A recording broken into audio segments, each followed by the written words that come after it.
Hola, durante nuestros encuentros hemos conversado sobre la evolución del pensamiento universal durante el transcurso del tiempo. En este recorrido por el pensamiento humano hemos abordado temas que contribuyen a enriquecer su cultura política. La cultura política de ustedes, que son jóvenes que se preparan para ingresar a la educación superior, pero además son jóvenes que tienen un compromiso muy grande con las futuras generaciones de cubanos y del mundo, porque en sus manos está la posibilidad de construir una sociedad más justa, una sociedad más humana y más equitativa. ¿Qué significa entonces tener cultura política? Tener cultura política significa, en primer lugar, poseer un conjunto de saberes que permitan analizar el desarrollo del pensamiento filosófico, económico y sociopolítico en las distintas etapas históricas para comprender y para transformar, que es en definitiva lo más importante, el mundo circundante.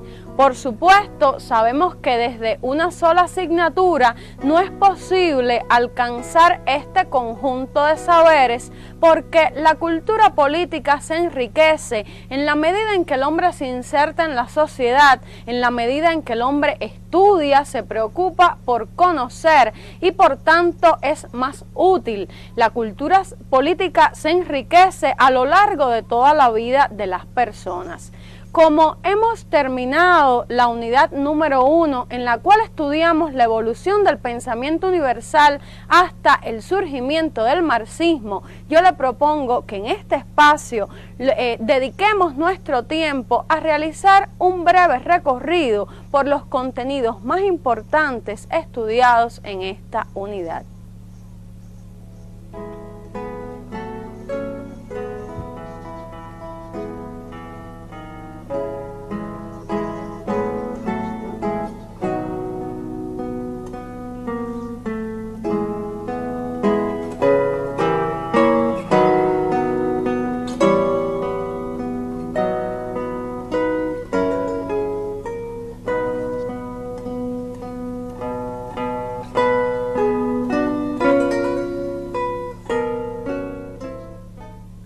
Desde la antigüedad, los hombres han tenido su propia concepción del mundo en dependencia con el desarrollo que han alcanzado.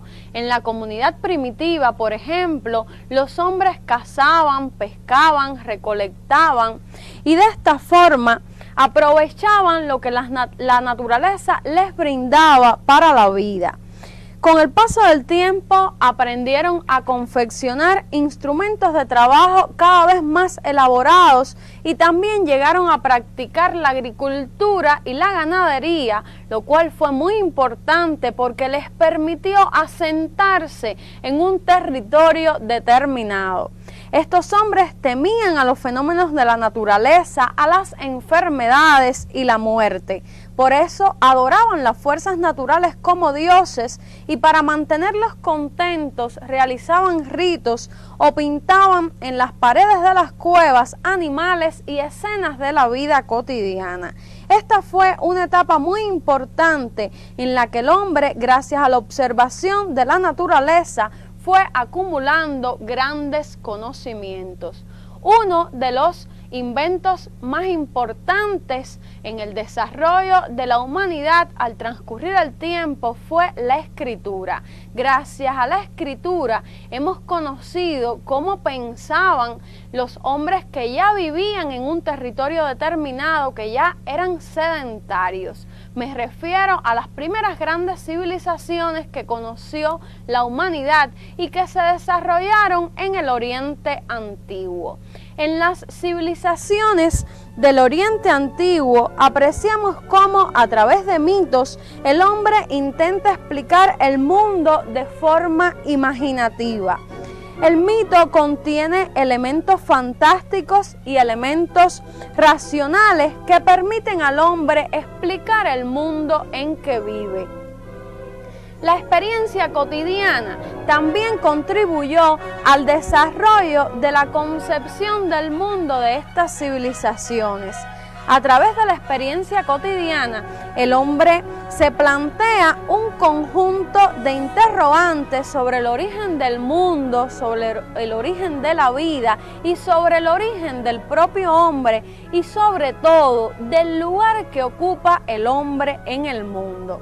Así surge la filosofía en la búsqueda de respuestas a las interrogantes que, una vez formuladas, aparecen como preocupaciones científicas que tratan de responderse de manera racional.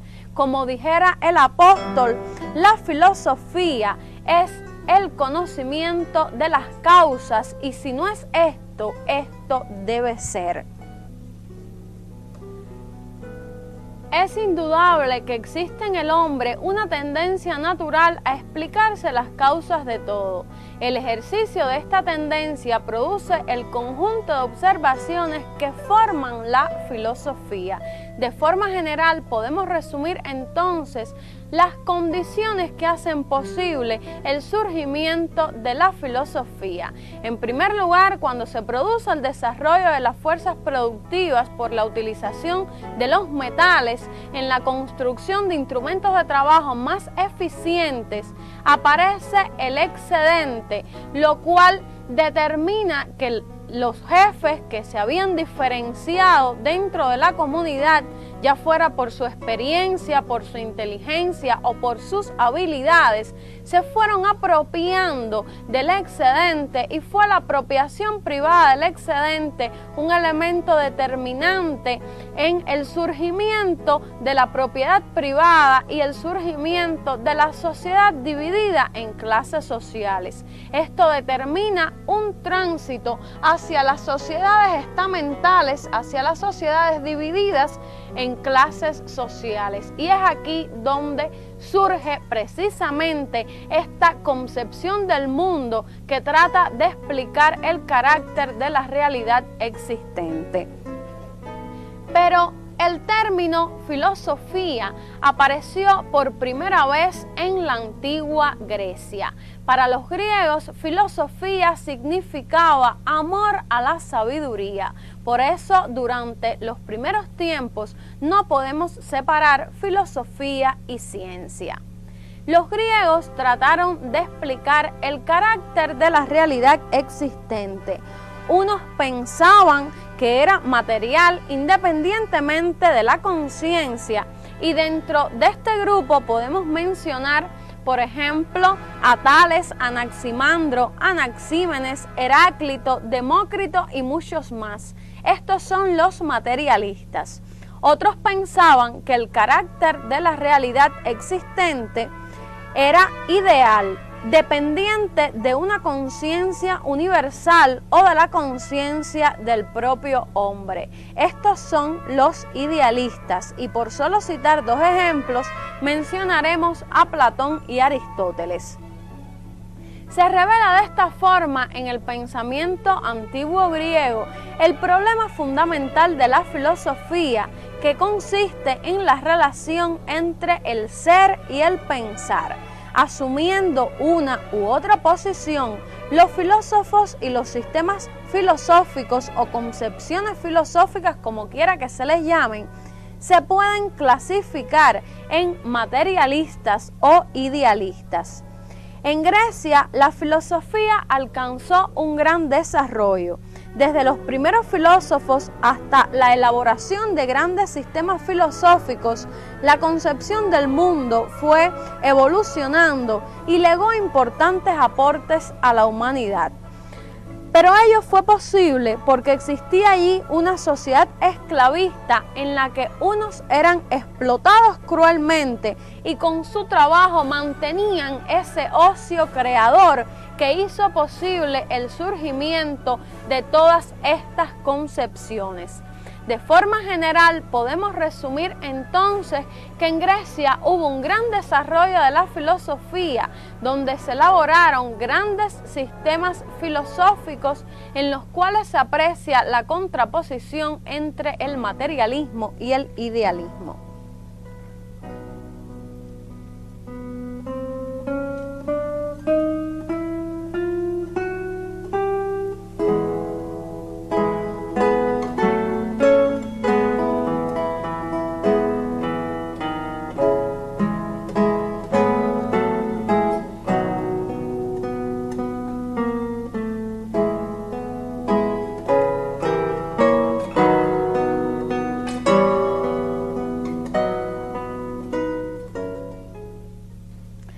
los primeros siglos de nuestra era surge el cristianismo como una respuesta ante la decadencia del Imperio Romano. Esta religión desempeñó un rol muy importante en el futuro de la humanidad.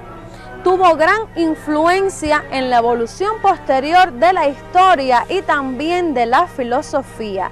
El cristianismo fue al principio la religión de los humildes, de los desposeídos, de quienes habían perdido todas las esperanzas de alcanzar sus aspiraciones ante la conquista y todos los males que trajo la conquista romana de los territorios que conformaban casi todo el mundo conocido hasta entonces. Por eso confiaban en la posibilidad que brindaba el reino de los cielos para alcanzar estas esperanzas, estos anhelos. Pero el cristianismo, de religión de los desposeídos, de los explotados, se convirtió en religión de los poseedores, de los esclavistas, y durante toda la Edad Media se convirtió en un instrumento de dominación, en un instrumento de explotación al servicio de la clase dominante. La primera expresión filosófica del medioevo fue la patrística, constituida por los pensadores más sobresalientes de la Iglesia Católica. Ellos se dedicaron a la elaboración doctrinal de la fe. En su desarrollo, este pensamiento atraviesa por varias etapas. La primera llega hasta el año 200 de nuestra era y está dedicada fundamentalmente a la defensa del cristianismo de sus adversarios paganos y a la defensa del cristianismo ante los emperadores romanos. La segunda etapa va desde el año 200 hasta mediados del siglo V, donde se elabora la doctrina cristiana y se sistematiza esta doctrina. Uno de los representantes más importantes de la patrística fue Aurelio Agustín o San Agustín, quien escribió una de las obras más influyentes y trascendentales de la época, La Ciudad de Dios. La filosofía medieval no se termina con la patrística. La escolástica es otra de sus manifestaciones. El origen de la escolástica tiene una estrecha relación con la enseñanza, pero no se limitó a ella. El objetivo de la escolástica era llevar al entendimiento de los hombres los fundamentos de la verdad revelada. No se propone formular nuevos conceptos. Su problema no es buscar la verdad, sino justificar lo que había sido revelado por las Sagradas Escrituras. El problema que atraviesa todo el periodo de pensamiento medieval es la relación fe-razón.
Durante toda la Edad Media se aprecia que la Iglesia desempeña una fuerte influencia en todos los órdenes de la vida. La Iglesia poco a poco fue acumulando tantas riquezas que llegó a convertirse en el señor feudal más importante, pero además a través de la alianza que sostuvo con la nobleza desde el mismo siglo V de nuestra era, la Iglesia se convierte también en una fuerza política de gran peso, y ejemplo de esto es que son los mismos papas quienes coronan a los reyes, a los emperadores más importantes de la Edad Media. Pero además en esta época la Iglesia controlaba la cultura, el saber, la información. Era una época en que la mayoría de las personas eran analfabetas y el sermón del párroco era en las aldeas la única fuente de información. Ustedes podrán suponer que aquellos campesinos dependientes que dedicaban su vida a labrar la tierra creían ciegamente en todo lo que decían los párrocos en las iglesias que había en cada aldea, en cada territorio. Pero a medida que va transcurriendo el tiempo, también la sociedad medieval fue evolucionando y fueron desarrollándose nuevas relaciones de producción. Todo esto trae aparejado el surgimiento de una nueva forma de pensar. Es la época del Renacimiento, es la época donde se produce esta gran revolución que significó para el arte, para la ciencia, para la filosofía, el Renacimiento. El Renacimiento trae aparejado una oposición a los dogmas religiosos. Fue la época también de una gran revolución en el arte. En esta época surge el humanismo, entendido como el movimiento ideológico que puso al hombre como centro del universo. Esta fue la ideología de la burguesía que poco a poco sustituye la voluntad divina por el empeño y el esfuerzo del hombre por conquistar el futuro.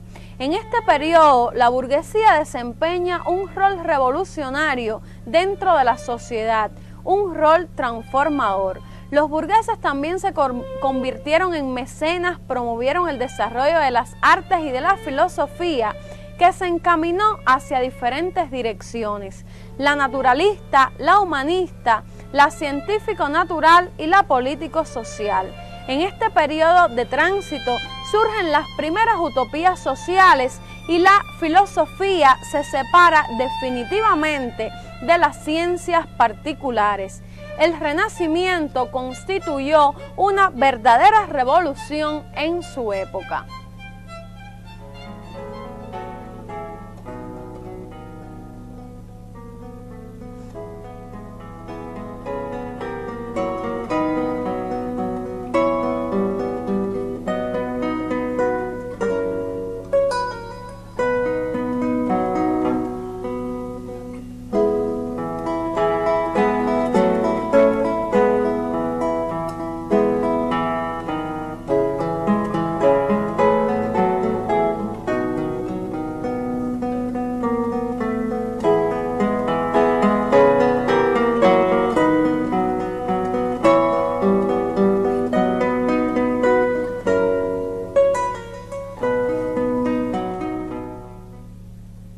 El Renacimiento, como ideología de la burguesía, preparó el camino para las grandes transformaciones que ocurrieron en el mundo durante los siglos XVII y XVIII.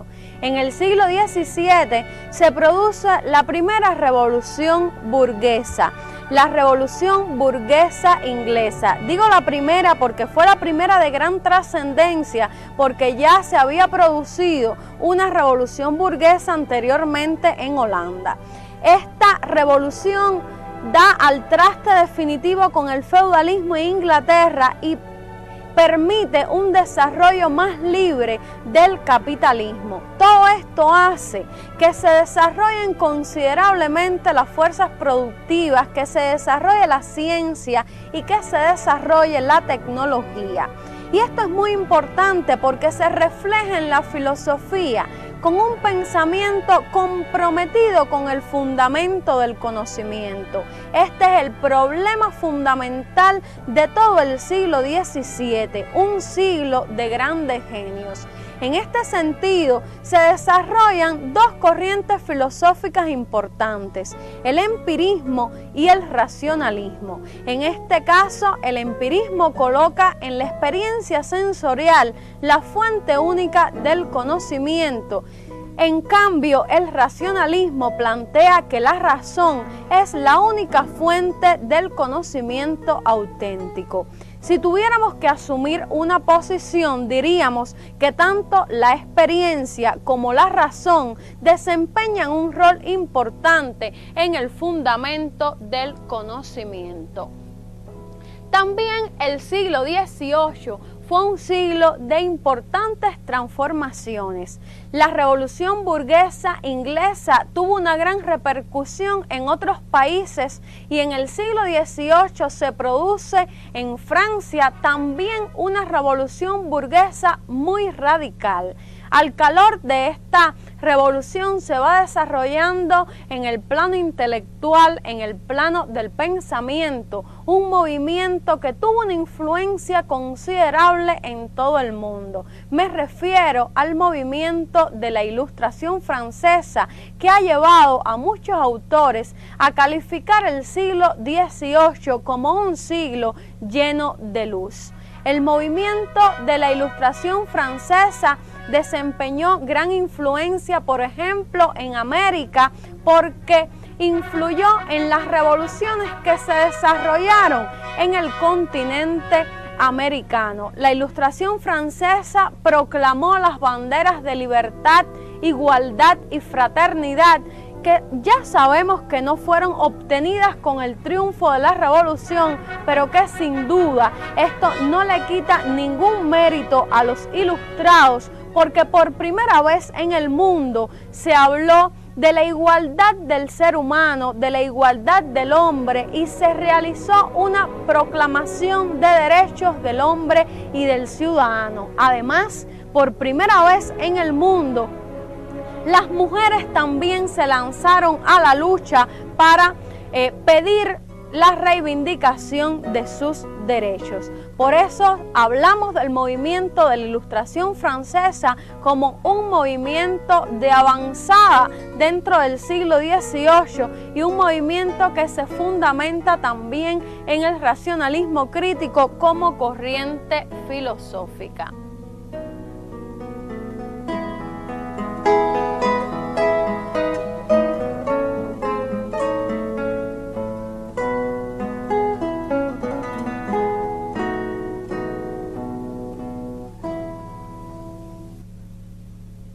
En la primera mitad del siglo XIX pudimos apreciar cómo se produce un auge del pensamiento filosófico, económico y sociopolítico. De esta forma vimos cómo la filosofía burguesa alcanza su máximo esplendor con la filosofía clásica alemana, cuyos principales representantes fueron Hegel y Feuerbach.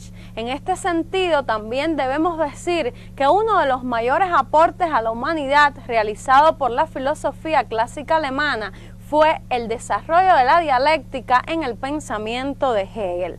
Pero no solo se desarrolló el pensamiento filosófico, también vimos cómo aparecen ideas económicas, un pensamiento orientado hacia el modo de funcionamiento del sistema capitalista. Y en este sentido vimos cómo el pensamiento económico más elaborado aparece en Inglaterra, y no es casual, porque es precisamente en Inglaterra donde el capitalismo había alcanzado también su máximo desarrollo y estuvo representado por economistas famosos como Adam Smith y David Ricardo.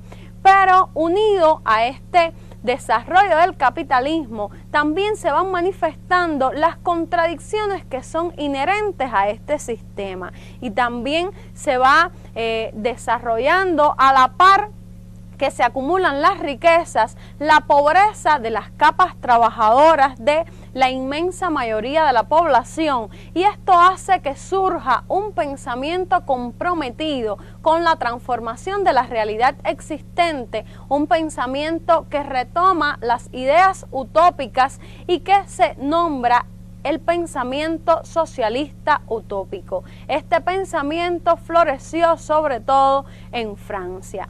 Este pensamiento de la primera mitad del siglo XIX constituye una síntesis de todo el pensamiento anterior, y en este sentido constituye también fuentes teóricas del marxismo.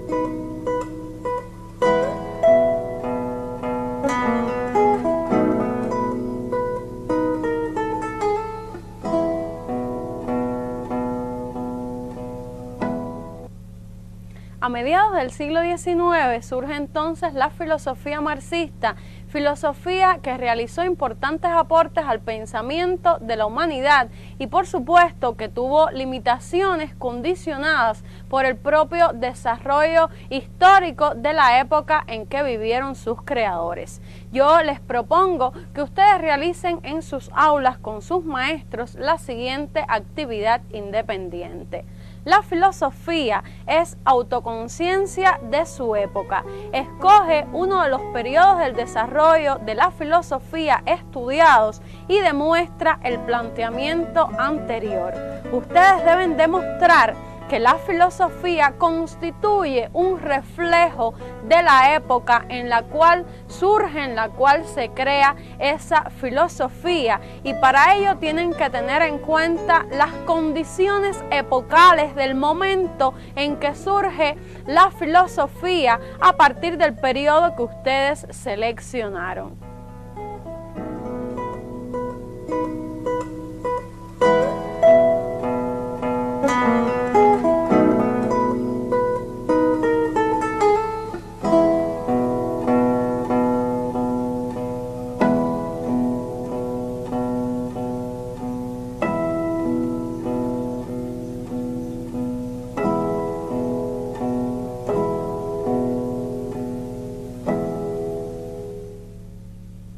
Así hemos llegado al final de nuestro encuentro de hoy. Yo, como siempre, me despido y los invito a que me acompañen la próxima semana, donde estaremos iniciando el estudio de la unidad 2 del programa de Cultura Política, la cual está dedicada a la filosofía marxista porque constituye un componente muy importante de la ideología de la Revolución Cubana y porque su estudio les permitirá comprender los contenidos que estudiarán en esta asignatura durante 11º y 12º grado. Hasta entonces los estaré esperando.